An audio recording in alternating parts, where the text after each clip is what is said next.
सरला सुनो, कल सुबह अखिल के साथ अलका और अजीत घर पर आएंगे। सरला के पति दीपेश ने फोन टेबल पर रखते हुए कहा।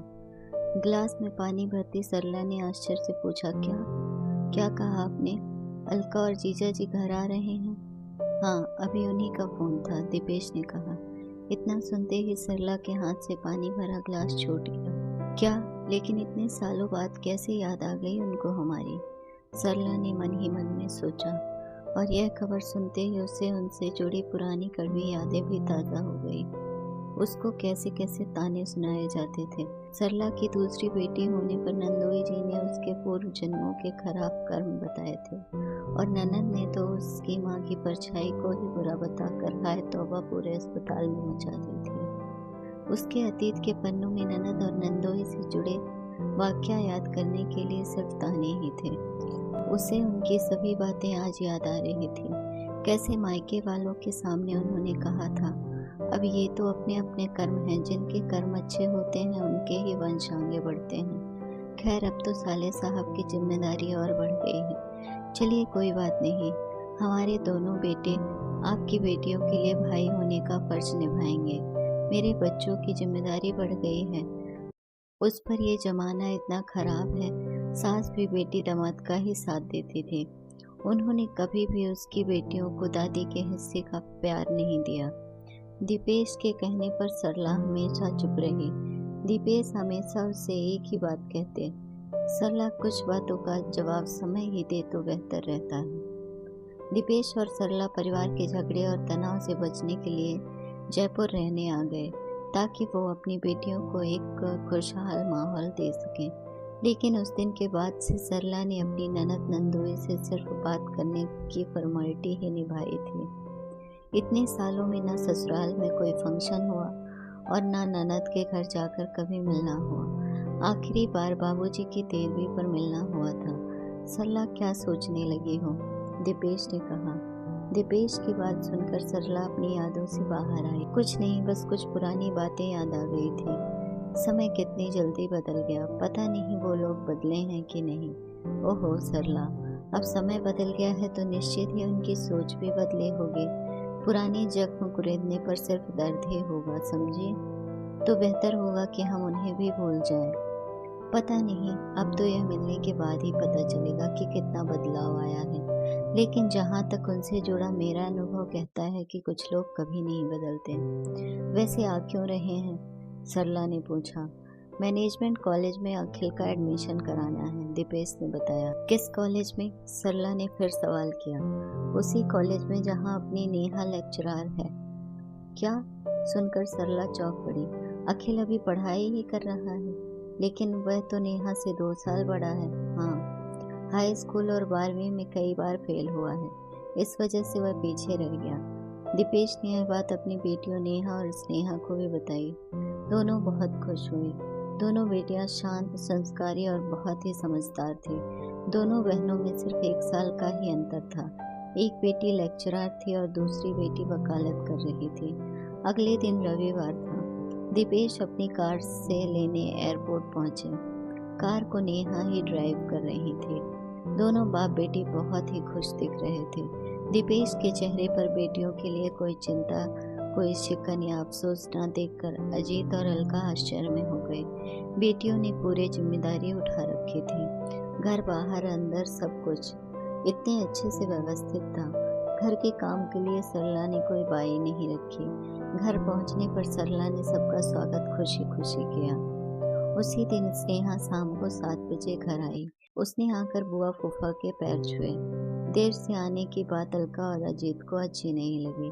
तभी अलका ने आंखें दिखाते हुए कहा, भैया आपने तो बेटियों को बहुत छोड़ दे रखी है। ये ऐसे ही रात को हमेशा अकेले आती जाती हैं क्या? तो यह सब इनके लिए अच्छा नहीं है। आए दिन देखिए न्यूज़ में लड़कियों के साथ कैसी कैसी घटनाएं होती रहती हैं। दीपेश अपने चिरपरिचित अंदाज में चुप ही रहे, क्योंकि उनका मानना था कि ऐसे लोगों को कुछ बोलने का फायदा नहीं है जिनकी मानसिकता छोटी हो। इतना सुनकर स्नेहा का मन हुआ कि पलटकर जवाब दे दे, लेकिन सरला की तरफ नजर गई तो उसने उसे इशारे से चुपचाप अंदर जाने के लिए कहा। रात को सब काम खत्म करके सरला अपने कमरे में जा ही रही थी कि उसकी नज़र अपने बेटियों के कमरे की तरफ गई, जहाँ से उसे बात करने की आवाज़ आ रही थी। वह कमरे के बाहर से ही खड़ी होकर दोनों बेटियों की बातें सुनने लगी।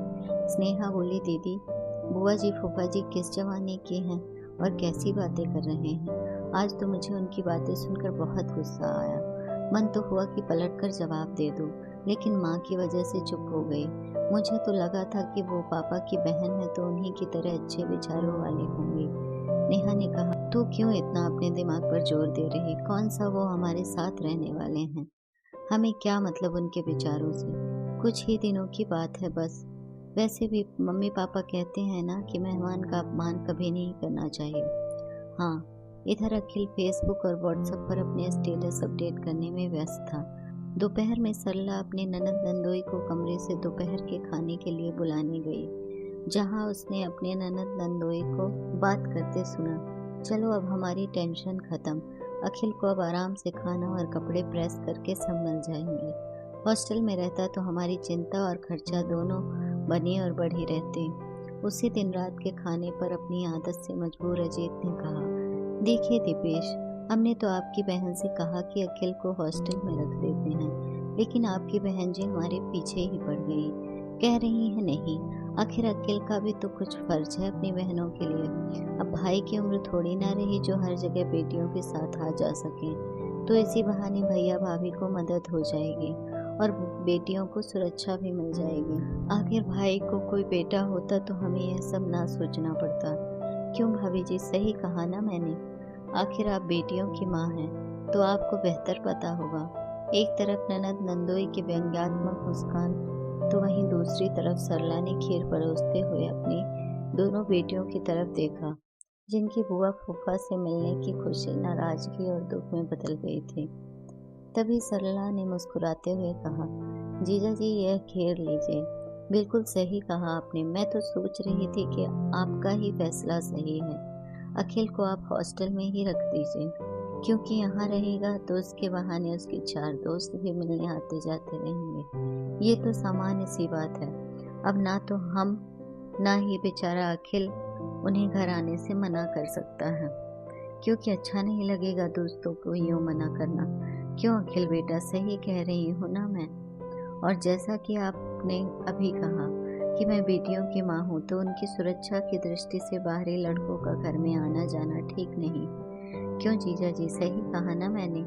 और दूसरी तरफ एक साथ कॉलेज के लिए निकले तो लोगों के 1000 सवाल भी होंगे कि छोटी बहन लेक्चरर है और बड़ा भाई अभी मैनेजमेंट कोटे से MBA करने जा रहा है, तो अच्छा नहीं लगेगा। अब सबके सामने यह सब सुनकर अखिल को भी अच्छा नहीं लगेगा। इसलिए माफ़ी चाहूँगी कि मैं अपने घर में अखिल को नहीं रख पाऊँगी, लेकिन आप बिल्कुल चिंता मत कीजिए। जब भी उसको कोई मदद चाहिए होगी हम सब ज़रूर कर देंगे। तो आप कल ही हॉस्टल जाकर देख लीजिए। चाहे तो नेहा आपके साथ चली जाएगी। अनजान शहर में आपकी भी मदद हो जाएगी। ठीक है ना बेटा?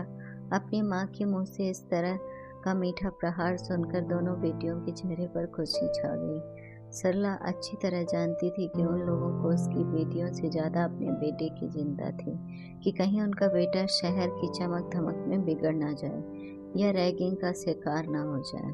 लेकिन यह बात स्वीकार कैसे करें, उनका अहम जो बीच में आड़े आ रहा था। सरला की बातें सुनकर अजीत और अलका निरुत्तर नजरें झुकाए गुस्से से उसे घूरते रह गए, लेकिन कुछ भी बोल नहीं पाए।